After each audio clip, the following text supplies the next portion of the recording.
ஓம் ஆதித்யாய நமக. வணக்கம். நான் ஜோதிடர் மகேஜி பேசுகிறேன்.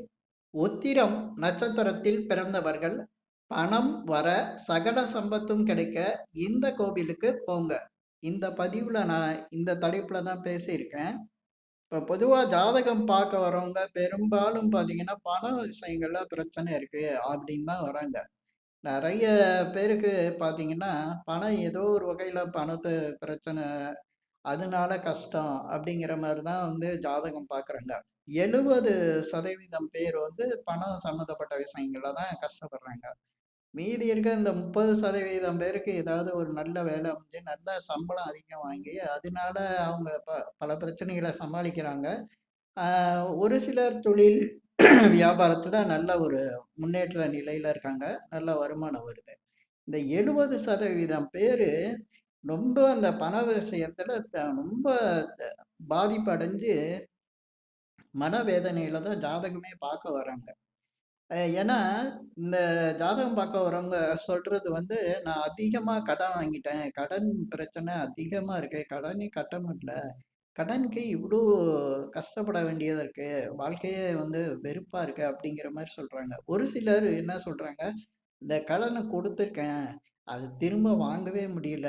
அந்த பணம் வந்தா தான் எனக்கு லைஃபே. ஆனா பணம் கிடைக்க மாட்டேங்குது. அதேபோல இன்வெஸ்ட்மென்ட் பண்ணியிருக்கேன். அந்த பணம் போயிருச்சு. அந்த பணம் எனக்கு திரும்ப கிடைச்சா தான் என்னுடைய வாழ்க்கை சரியா இருக்கும் அப்படிங்கிறாங்க. ஒரு சிலர் பார்த்தீங்கன்னா, பணம் வந்து தொழில் வியாபாரத்துல வந்து வருமானமே இல்ல. அதுக்காக நான் பல சிக்கல்கள்ல இருக்கேன். கஷ்டப்படுறேன். ஆ தொழிலு, வேலை வியாபாரத்த விட்டுட்டு வேலைக்கு போலாமான்னு பார்க்குறேன். அப்படிங்கிற மாரி சொல்றாங்க. ஒரு வேலைக்கு போறவங்க, எனக்கு அதிக சம்பளம் இல்ல. சம்பளம் பத்த மாட்டேங்குது. அத்தியாவசிய சேவைகள தேவைக்கே நான் வந்து கடன் வாங்குற மாரி வந்துருது. வேலைக்கு போயி அப்படிங்கிற மாரி சொல்றாங்க. ஒரு சிலர் வேலையே இல்லாம, வருமானம் இல்லாம கஷ்டப்படுறாங்க. ஆனா இதுக்கு எல்லாம் மூல காரணம் ஒண்ணே ஒண்ணு தான். பணங்கிற பிரச்சனை. அதுக்கு பல விதத்துல ஏதோ ஒரு சங்கடத்த குடுக்குது. அதுல பாதிப்ப குடுத்துருது. அதுல மூல காரணம் அப்படின்னு பார்த்தீங்கன்னா, அது பணம் தான். இப்ப இது வந்து ஒரு ஜாதகருக்கு எப்படி இருக்கும் அப்படின்னா, ஜாதகத்துல அவங்களுக்கு 2ஆம் இடம் வந்து பாதிச்சிருக்கும். தனஸ்தானம் பாதிச்சிருக்கும். தொழில் ஸ்தானம் இப்ப ஏதோ ஒரு பாதிப்பு. அதனால பணம் அப்படிங்கிற மாரி கிரகங்கள் காட்டும். சரி. இத வந்து சரி பண்ணி சரி பண்ணி இதுக்கு ஏதாவது வழிபாடு செஞ்சா சரியாயிருமான்னா, அதுக்கு வழிபாடு செய்றதுக்கு, சரி பண்றதுக்கு ஜாதகத்துல எத்தனையோ வழிகள் இருக்கு. எத்தனையோ வழிபாடு, நெறைய வேண்டுதல்கள்லாம் வச்சா, அந்த மாரி ஜெயிக்கிறதுக்கு வாய்ப்பு இருக்கு. ஆனா, இதிலேயே பவர்ஃபுல்லான ஒரு விஷயம் என்னன்னா, நட்சத்திர தாரைகள் தான். உங்க ஜென்ம நட்சத்திரத்துக்கு 2வது நட்சத்திரம் தான் சம்பத்து தாரை, தனத்தாரைன்னு சொல்லக்கூடிய நட்சத்திரம். நீங்க எந்த நட்சத்திரத்தில பொறந்தாலும், அதுக்கு அடுத்த நட்சத்திரமா வர்றது தான் உங்களுக்கு பண வரவு குடுக்கும். எப்பவுமே அதான் பணத்த குடுத்துக்கிட்டு இருக்கும். அந்த நட்சத்திரம் வரக்கூடிய நாட்கள்ல பார்த்தீங்கன்னா, உங்களுக்கு ஏதோ ஒரு வழியில வந்து பணம் கிடைச்சிருக்கும். இப்ப இந்த பணம் கிடைக்கிற நட்சத்திரத்த வந்து நீங்க ஆக்டிவேஷன் பண்ணா, அதன் மூலமா உங்க பண பிரச்சனை வந்து தீரும். இப்ப ஒவ்வொரு ஜாதகங்களும் பார்க்கும்போது, ஜாதகத்துல வந்து ஏதோ ஒரு பெரிய பிரச்சனை இருக்கும். ஆனா, அது சுத்தி அதுக்கான ஒரு காரணத்த கண்டுபிடிச்சோம்னா, அது பண விஷயங்கள்ல அது ஒரு பின்னடைவு, அதாவது பாதிப்ப குடுத்திருக்கும். இதெல்லாம் சரி பண்ணணும். இதுக்கு ஒரு சரியான ஒரு தீர்வு அப்படின்னு கேட்டா, 2வது நட்சத்திரத்த ஆக்டிவேஷன் பண்றது தான். இந்த 2வது நட்சத்திரத்த ஆக்டிவேஷன் பண்றதுக்கும் பல வழிகள் இருக்கு. அதுல பவர்ஃபுல்லான ஒரு விஷயத்த தான் நான் இந்த பதிவுல சொல்லியிருக்கேன். இந்த 2வது நட்சத்திரம் அப்படிங்கிறது பார்த்தீங்கன்னா, இப்ப உத்திர நட்சத்திரத்துல பொறந்திருக்கீங்கன்னா, உங்களுக்கு 2வது நட்சத்திரம் அஸ்த நட்சத்திரம். அந்த நட்சத்திரத்த ஆக்டிவேஷன் பண்ணும்போது, நிச்சயமா உத்திர நட்சத்திரத்துல பொறந்தவங்களுக்கு சகல சம்பத்தும் கிடைக்கும். பண வரவும் உண்டாகும். பணப்பிரச்சனைகள்ல ஒரு நல்ல பலன் வந்து கிடைச்சுக்கிட்டே இருக்கும். இப்ப இந்த உத்திர நட்சத்திரத்துக்காரங்க என்ன பண்ணணும்னா, இப்ப அவங்களுக்கு பார்த்தீங்கன்னா, வேல மரம்னு இருக்கும். அது வந்து அஸ்த நட்சத்திரத்தோட மரம். அந்த வேல மரம் தல விருட்சமா உள்ள கோயில்ல போய் நீங்க வழிபாடு செஞ்சு, அதேபோல அங்க உள்ள தல விருட்சத்த நீங்க வழிபாடு செஞ்சு, அதுக்கு பிறகு வந்து உங்க வாழ்க்கையில மிகப்பெரிய அளவு பண பிரச்சனையில, பணம் சம்மந்தப்பட்ட விஷயங்கள்ல பெரிய திருப்பம் ஏற்படும். இது வந்து 100% நடக்கும். இப்ப இந்த உத்திர நட்சத்திரத்துல பிறந்தவங்க பார்த்தீங்கன்னா, எப்ப வந்து இந்த மாரி கோயிலுக்கு போணும் அப்டின்னா, எந்த கோயிலுக்கு போணும்னா, உத்திர நட்சத்திரத்துல பிறந்தவங்க வைத்தீஸ்வரன் கோவிலு. ரொம்ப ஃபேமஸான கோயிலு. நாகப்பட்டினம் மாவட்டத்துல இருக்கக்கூடிய வைத்தீஸ்வரன் கோவில்.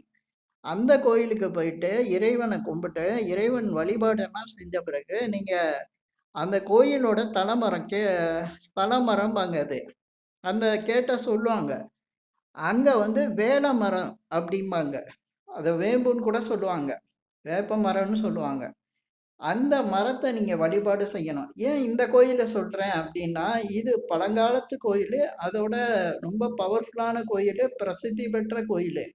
இங்க போயி நீங்க இறைவன வழிபாடு செஞ்சுட்டு, அந்த தலவிருட்சத்த வழிபாடு செஞ்சு, அங்க உங்க வேண்டுதல்கள சொல்லிட்டு வந்தா, நிச்சயமா உங்க பண பிரச்சனைகளுக்கு மிகப்பெரிய அளவுக்கு ஒரு நல்ல திருப்பம், அந்த பணம் சம்பந்தப்பட்ட பாதிப்புகள்லேருந்து உங்களுக்கு நல்ல பலன் உண்டாகும். இது நான் ரொம்ப தேடி, இந்த மாரி ஒவ்வொரு நட்சத்திரத்துக்கும் நான் எடுத்து சொல்லிட்டு வரேன். ஏன்னா, பல விஷயங்கள் வந்து பணம் சம்மந்தப்பட்ட விஷயங்களுக்கு இருந்தாலும், இந்த வழிபாடுங்கிறது மிகப்பெரிய ஒரு பவர்ஃபுல்லான ஒரு விஷயம். ஒவ்வொரு நட்சத்திரத்தில பிறந்தவங்களுக்கும் இந்த மாரி நான் வரிசையா சொல்லிட்டு வரேன். இந்த பதிவுகள்ல சொல்லிட்டு வரேன். இந்த மாரி நீங்க பெரும்பாலும் பார்த்தீங்கன்னா, கோயில்களுக்கு போய் இறைவன தரிசனம் பண்ணிட்டு அந்த ஸ்தல விருட்சத்த வந்து மறந்துருவாங்க. அது என்னன்னு யாருக்கும் தெரியாது. ஆனா, இருக்கிறதுலயே பவர்ஃபுல்லானது அந்த ஸ்தலத்தோட மரம் தான். அததான் ஸ்தல மரம்பாங்க. ஸ்தல விருட்சம்னு சொல்லுவாங்க அங்க. விருட்சம்னால அந்த மரம் தான் அது.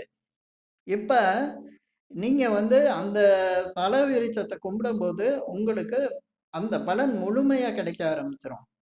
இது எப்படின்னா, இப்ப ஒ நம்ம வந்து ஜாதகம் பார்க்கும்போது, அதுல கிரகங்கள் வழியா தான் பாதிப்புகள தெரிஞ்சுக்கிறோம். அந்த கிரகங்களுக்கு உள்ள வந்து நட்சத்திரங்கள் தான் அந்த கிரகங்கள்ல வந்து அந்த பாதசாரமா இருக்கும். அந்த நட்சத்திரங்கள் தான் இப்ப வந்து ஒரு கிரகத்தையே இயக்கிட்டு இருக்கும். அப்ப நட்சத்திரங்களோட அந்த பவர வந்து அப்படியே கொண்டு வந்து அதனுடைய பலன வந்து குடுக்கக்கூடிய தன்மை எதுக்கு இருக்குன்னா, பூமியில இருக்க மரங்களுக்கு தான் இருக்கு. இதனால தான் பழைய காலத்துலலாம் எல்லா பிரசித்தி பெற்ற பெரிய கோயில்கள்லலாம் பார்த்தீங்கன்னா, தல விருட்சம்னு ஒண்ணு இருக்கும். அந்த கோயிலுக்குன்னு ஒரு தல விருட்சம் இருக்கும். அந்த தல விருட்சம் வழியா தான் அங்க உள்ள தெய்வங்கள் வந்து பலன்களே கொடுக்கும். அந்தந்த கோயிலுக்குன்னு ஒரு தல விருட்சம் இருக்கும். அந்த தல விருட்சத்துக்கு என்ன நட்சத்திர சக்தி இருக்கோ, அதுதான் வந்து பலனா அங்க உள்ள கடவுள்கள் குடுத்துட்டு இருப்பாங்க. இந்த சூட்சுமம் யாருக்கும் தெரியறதில்ல. இப்ப இந்த பதிவுல நான் சொன்ன விஷயங்கள வச்சு, இந்த உத்திர நட்சத்திரத்துல பொறந்தவங்க, நாகப்பட்டினம் மாவட்டத்துல இருக்க வைத்தீஸ்வரன் கோவிலுக்கு போயி, இந்த வழிபாடு செஞ்சா, பணம் சம்மந்தப்பட்ட விஷயங்கள்ல உங்களுக்கு நல்ல பலன் உண்டாகும். இந்த பதிவுல நான் சொன்ன விஷயங்கள் உங்களுக்கு பிடிச்சிருந்தா, ஷேர் பண்ணுங்க, லைக் பண்ணுங்க. அதேபோல இந்த சேனலுக்கு சப்ஸ்கிரைப் பண்ணுங்க. என்கிட்ட ஜாதகம் பார்க்கணும்னா மட்டும், கீழ இருக்க என் நம்பருக்கு கால் பண்ணுங்க. நன்றி, வணக்கம்.